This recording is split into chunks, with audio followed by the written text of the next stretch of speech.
Selamat siang untuk mahasiswa pengauditan 2. Hari ini saya akan membahas materi yang pertama untuk pengauditan 2 mengenai kas dan setara kas, di mana kas merupakan aset lancar yang memiliki sifat liquid, disajikan dalam posisi laporan keuangan atau neraca pada perusahaan, dan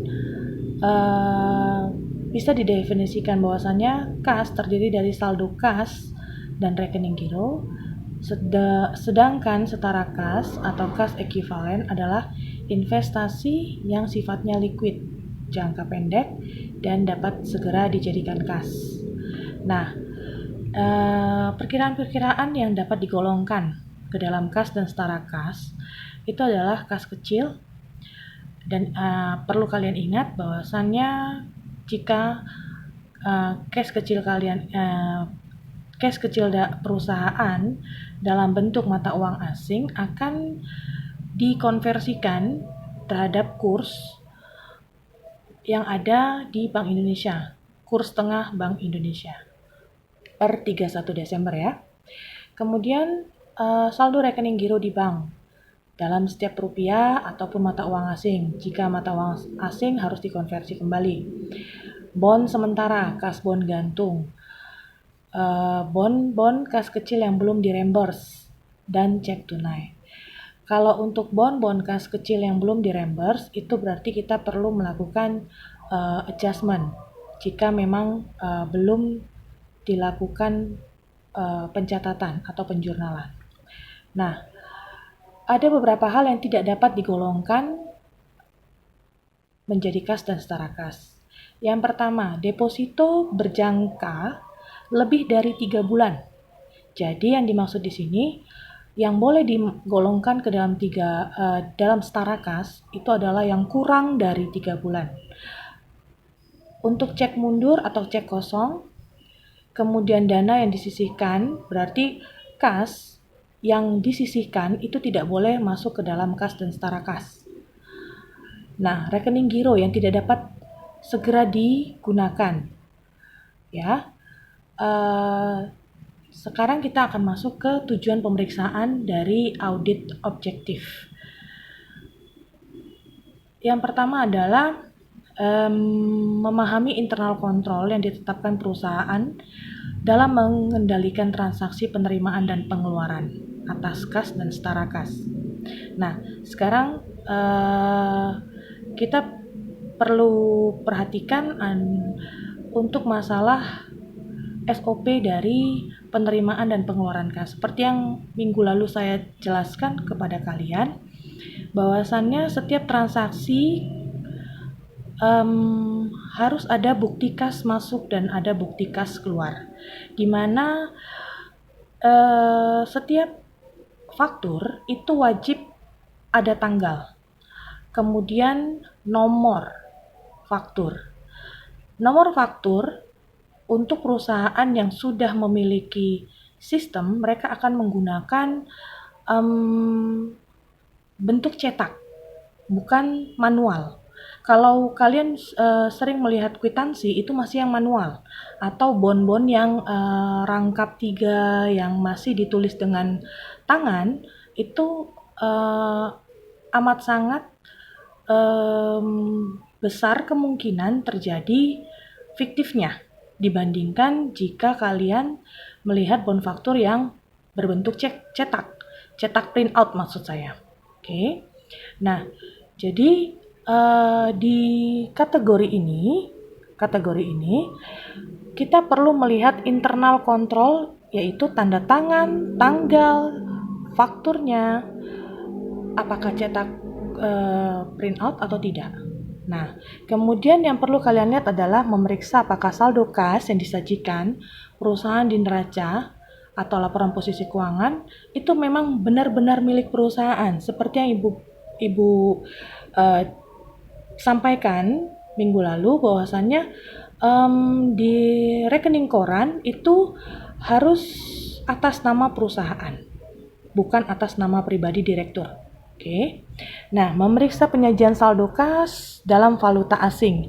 Ini kemarin dan tadi juga saya sudah bilang harus dikonversikan ke dalam bentuk rupiah dengan kurs tengah BI. Ingat ya. Nah, kemudian memeriksa apakah penyajian kas dan setara kas itu sudah sesuai dengan standar akuntansi keuangan. PR kalian minggu lalu adalah mencoba mencari PSAK nomor berapa kas. Oke, itu bisa nanti kalian email tugasnya. Nanti akan saya kasih tahu dari Komting ya. Nah, sekarang kita masuk ke prosedur pemeriksaan kas dan setara kas. Yang pertama, kembali lagi internal control. Pahami dan evaluasi. Karena begini, yang perlu kita pahami dan evaluasi atas internal control kas dan setara kas bukan hanya bukti kas masuk dan kas keluar tadi yang berbentuk faktur, tidak. Tapi yang namanya penerimaan dan pengeluaran itu ada kaitannya terhadap satu pada saat seperti contohnya pada saat kita mau bayar listrik. Setiap perusahaan jika mau bayar listrik itu berarti harus menerbitkan bukti kas keluar. Tapi sebelum mereka melakukan pembayaran bukti kas keluar, berarti awalnya itu ada dari pihak mungkin dari departemen keuangan yang mereka sudah mendapatkan tagihan atas beban listrik tadi. Atau sebagai contoh mungkin saya bisa kasih yang paling gampang adalah beban untuk beli bensin. Nah, kalau beli bensin itu bisa Ibu contohkan misalnya ada dua cara, biasanya reimburse atau yang satu lagi adalah uangnya dikasih dulu. Nah, kalau yang sistem reimburse itu berarti kan gini, si supir akan meminta dari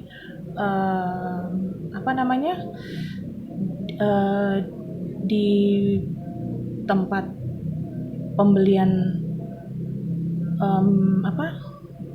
ya katakanlah kalau istilah kita itu namanya galon, di tempat galon itu SPBU maksud saya.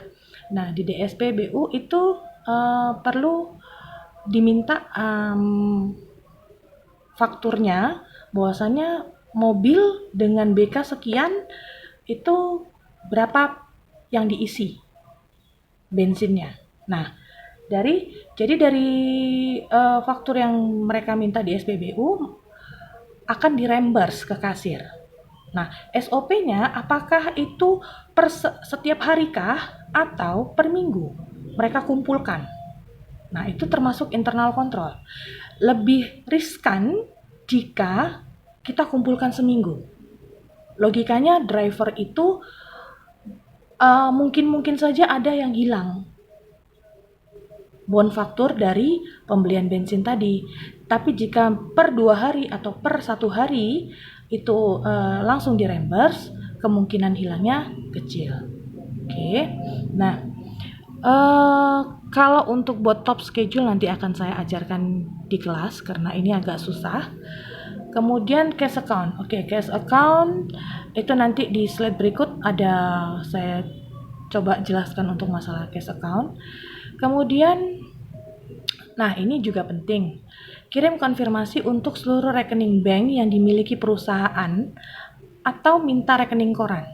Jadi ada 2 cara untuk kita mengetahui apakah saldo dari rekening bank yang ada dicatat di dalam laporan keuangan itu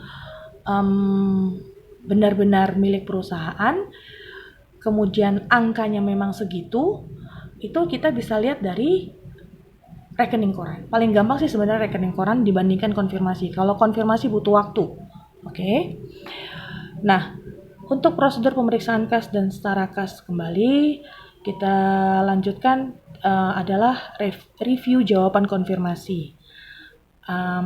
Kemudian di sini bisa kalian lihat jika tulisannya begini, apakah ada pembatasan dari rekening bank yang dimiliki perusahaan? Itu mengartikan bahwasannya setara kas itu dibatasi atau tidak. Kalau dibatasi berarti dia tidak masuk dalam kategori setara kas. Oke. Nah, pemeriksaan yang berikutnya, pemeriksaan transaksi kas sesudah tanggal neraca. Nah, ini yang kemarin Ibu jelaskan untuk kita sebenarnya ini cash account ya. Nanti akan saya ajarkan bagaimana caranya. Nah, kemudian yang perlu ditekankan kembali adalah untuk masalah konversi ini sudah, kemudian pemeriksaan penyajian kas, tadi juga sudah, buat kesimpulan top schedule. Nah, yang selanjutnya, penerimaan kas, kita perlu ambil sampel bukti penerimaan kas, ini random. Jadi, untuk penerimaan kas yang berjumlah lebih dari 10 juta, itu kita boleh ambil sekitar ya 10 atau 15. Itu sebenarnya tergantung dari bisa dikatakan begini. Kalau kas ini kan setiap perusahaan itu satu hari transaksi untuk masalah kas itu bisa mencapai kalau untuk perusahaan sedang bisa mencapai sekitar 50 transaksi untuk kas. Kalau dia perusahaan dagang ya. Tapi kalau seandainya dia perusahaan jasa, kemungkinan besar sih ya dalam satu hari mungkin hanya 2 atau 3. Karena kalau perusahaan jasa kita tahu tidak setiap hari orang membutuhkan jasa. Tapi kalau untuk dagang, contoh Indomaret saja, mungkin untuk penjualan tunainya yang berhubungan dengan kas itu sudah pasti lebih dari 50 transaksi. Nah, maka kalau kita bayangkan saja, ini perusahaan distributor saja, jangan perusahaan dagang yang kecil ya. Kita anggap ini distributor. Kalau distributor, untuk dia dalam satu hari ada penerimaan kas, berarti penerimaan kasnya itu bisa jadi satu, penjualan tunai. Yang kedua itu adalah dari penagihan piutang. Nah, jadi untuk mengecek lah, kalau bisa Ibu bilang ya, mengecek antara faktur yang ada terhadap pencatatan, penjurnalan, itu harus dicek. Apa yang dicek, Bu? Yang dicek pertama adalah tanggal. Lihat tanggal fakturnya. Kemudian lihat tanggal di jurnal. Sama nggak? Kalau sama, itu berarti sudah oke. Kemudian, lihat jenis dari fakturnya. Faktur apa? Penjualan tunai. Oke. Kalau penjualan tunai, berarti apa jurnalnya? Berarti jurnalnya adalah kas di debit, penjualan di kredit. Oke. Nah, kalau seandainya itu penerimaan dari penagihan piutang, maka apa jurnalnya? Kas di debit, piutang dagang di kredit. Oke.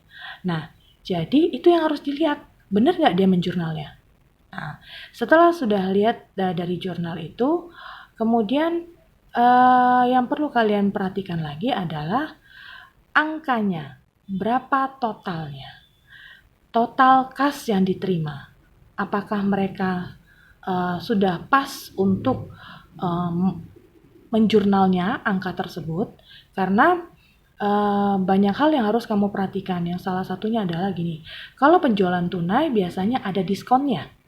Maka angka penjualan, misalnya angka penjualannya 1 juta, diskonnya 50.000, maka cash yang dia terima sebenarnya hanya 950.000. Nah, itu yang perlu diperhatikan di jurnal. Apakah sudah pas mereka melakukan penjurnalannya. Jadi, begitulah cara kita untuk melakukan pengecekan terhadap faktur. Oke, di dalam prosedur ini. Aduh, nggak cukup juga.